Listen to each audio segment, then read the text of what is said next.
All right, hello again. This is another Majestic INFJ, and this is my fourth video where I'm going through the various cognitive functions and just sort of summarizing my, interpretation of what they are and what they do to hopefully help everybody, understand the cognitive functions a little better and how they sort of map out in the different personality types, which we'll talk about along the way.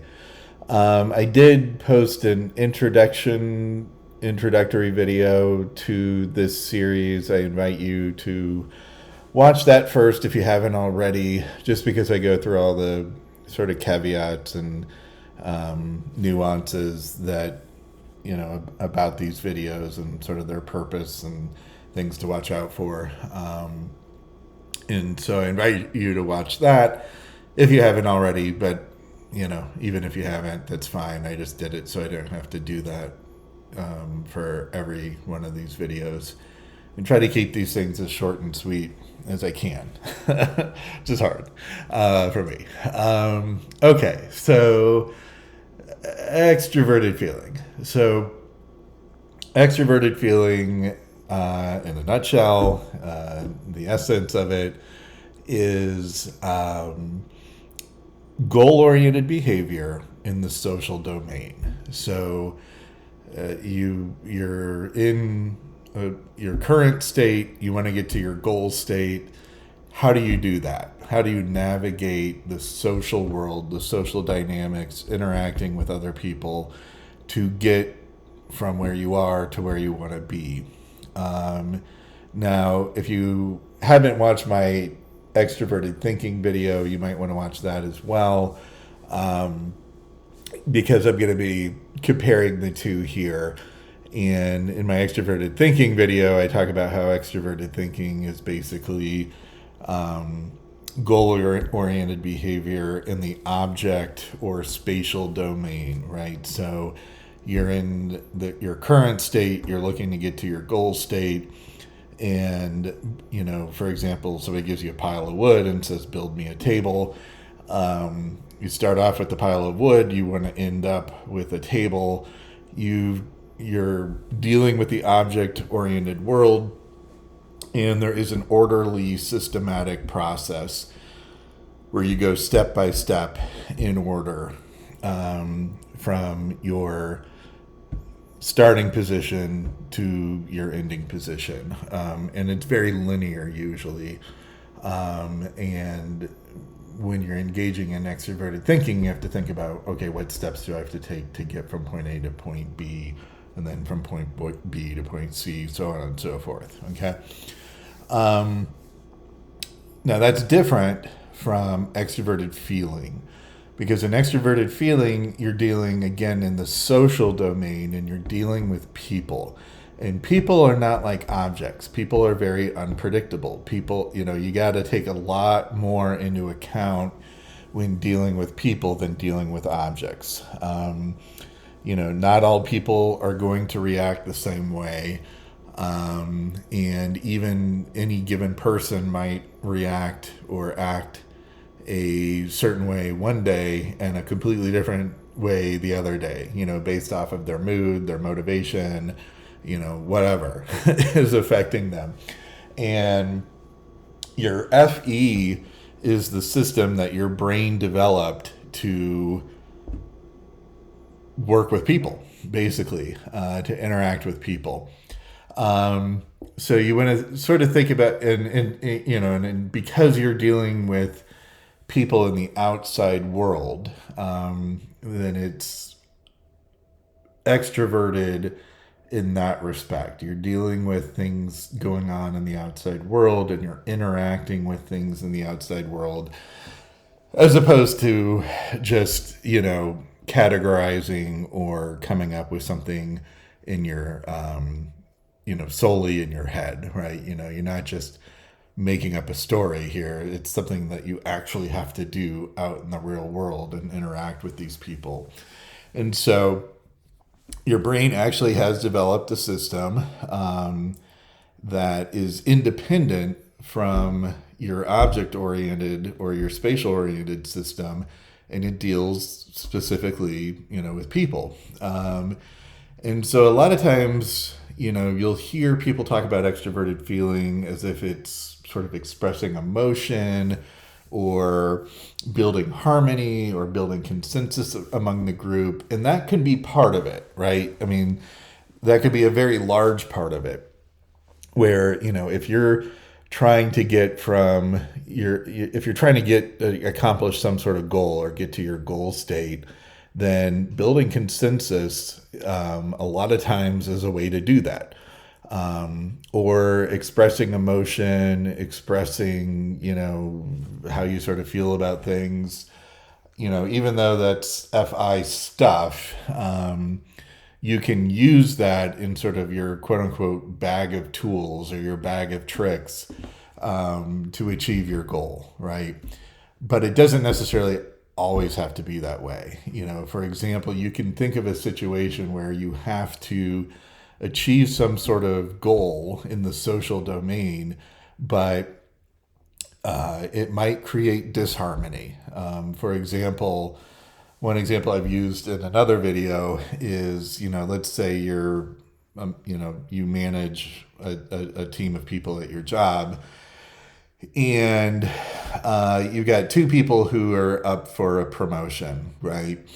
And both of them are, equally qualified, or so, but one person just happens to have, a better knack at doing whatever it is that needs to be done, right? They're better at coding, or they're better at dealing with people, or whatever, right? And so your goal is to figure out, how do I promote somebody, but also sort of make sure that the other person doesn't quit, and so and so you might have to pick one person over the other, and that's going to create some disharmony, right? And but overall, it's better for you, it's better for your job, it's better for the company you're working for, and it's going to help you achieve whatever goal it is that you're trying to achieve.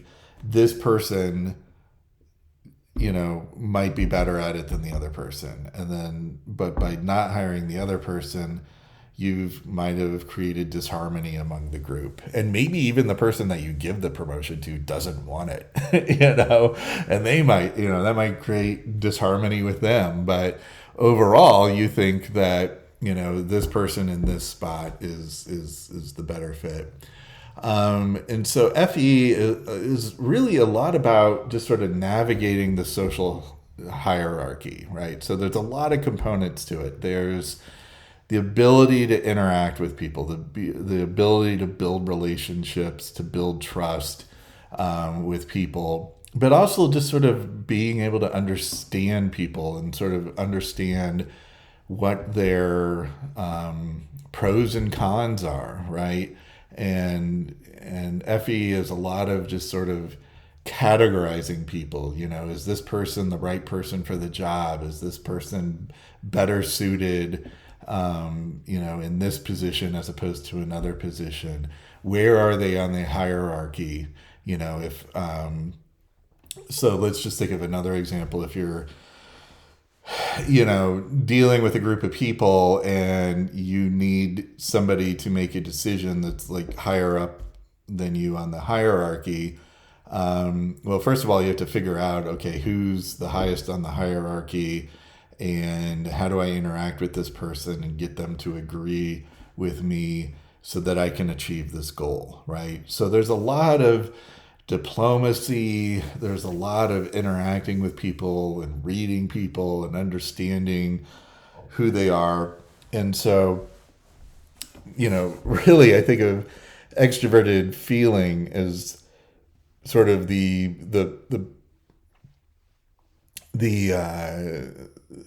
really the basis of personality types, or typology in general. is being able to categorize people, being able to figure out what are their strengths, what are their weaknesses, what are their preferences, what do they like, what do they don't like. Um, all that kind of stuff is I would argue, a very FE thing. Yeah, there might be some TI, there might be some FI involved, assigning value, coming up with a logical conclusion. If somebody's sitting at the head of the table, chances are they're the boss. That might be more of a TI logical conclusion.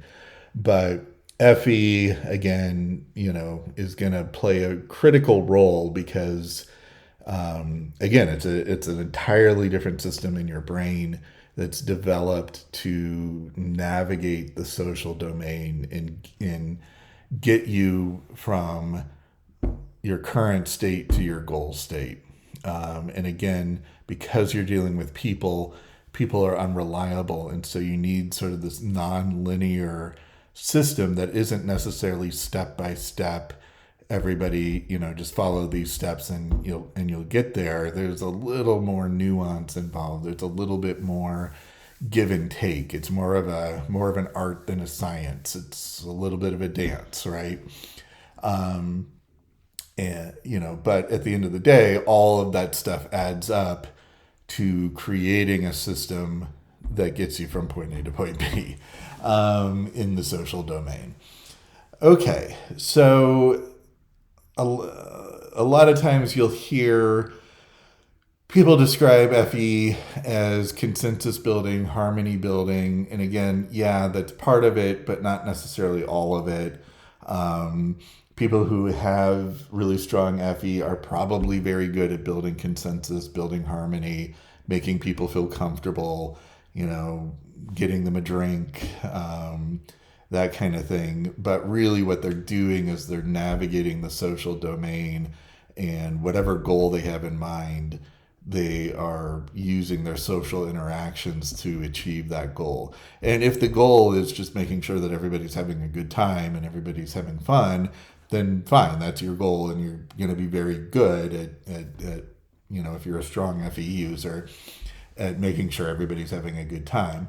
But if your goal is something else, like having to promote somebody at a job, or convince a friend that her boyfriend's bad news and she shouldn't be with him, or something like that.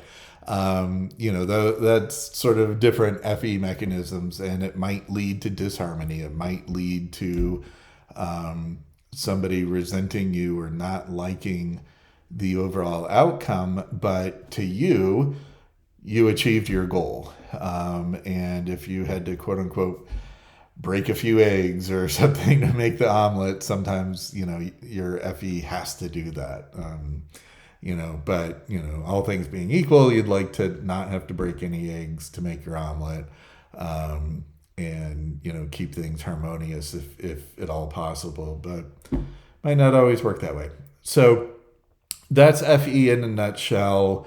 Again, it's about dealing with the outside world, dealing with people, social dynamics outside there in the world, and getting you from your current state to your goal state via the social domain. Not necessarily, being manipulative or exploitive or anything. That could be part of it. People with strong FE could be very manipulative.